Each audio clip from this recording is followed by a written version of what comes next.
साथियों, आज नए विशाखापट्टनम शहर में साउथ कोस्ट रेलवे जोन मुख्यालय की भी फाउंडेशन रखी जा रही है। आंध्र प्रदेश के विकास के लिहाज से ये बहुत इंपॉर्टेंट है। लंबे समय से एक अलग रेलवे जोन की मांग हो रही थी। आज ये स्वप्न साकार हो रहा है।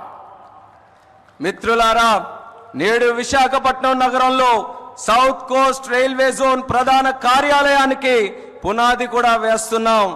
ఆంధ్రప్రదేశ్ అభివృద్ధి దృష్ట్యా ఇది చాలా ముఖ్యమైనటువంటి కార్యక్రమం. ప్రత్యేక రైల్వే జోన్ కావాలన్న డిమాండ్ చాలా కాలంగా ఉంది. అటువంటి ఈ కళ, ఈ చిరకాల కోరిక ఈ రోజు నెరవేరబోతుందని తెలియజేసుకుంటున్నాను. साउथ कोस्ट रेलवे जोन का मुख्यालय बनने के बाद इस पूरे क्षेत्र में कृषि और व्यापार से जुड़ी एक्टिविटीज का विस्तार होगा। इसके अलावा टूरिज्म क्षेत्र और लोकल इकोनॉमी को भी प्रगति के नए अवसर मिलेंगे। సౌత్ కోస్ట్ రైల్వే జోన్ యొక్క ప్రధాన కార్యాలయం అయిన తర్వాత మన ఉత్తరాంధ్ర ప్రాంతంలో వ్యవసాయం మరియు వ్యాపారానికి సంబంధించి కార్యకలాపాలలో విస్తరణ జరగబోతుంది.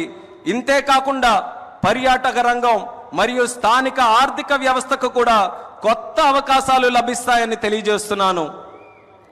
आज यहां कनेक्टिविटी से जुड़े थाउजेंड्स ऑफ करोड़ के प्रोजेक्ट्स का उद्घाटन और शिलान्यास भी हुआ है। रेलवे के क्षेत्र में आंध्र प्रदेश उन राज्यों में शामिल है जहां 100% इलेक्ट्रिफिकेशन हो चुका है। आंध्र प्रदेश के 70 से ज्यादा रेलवे स्टेशनों को अमृत भारत स्टेशन योजना के तहत डेवलप किया जा रहा है।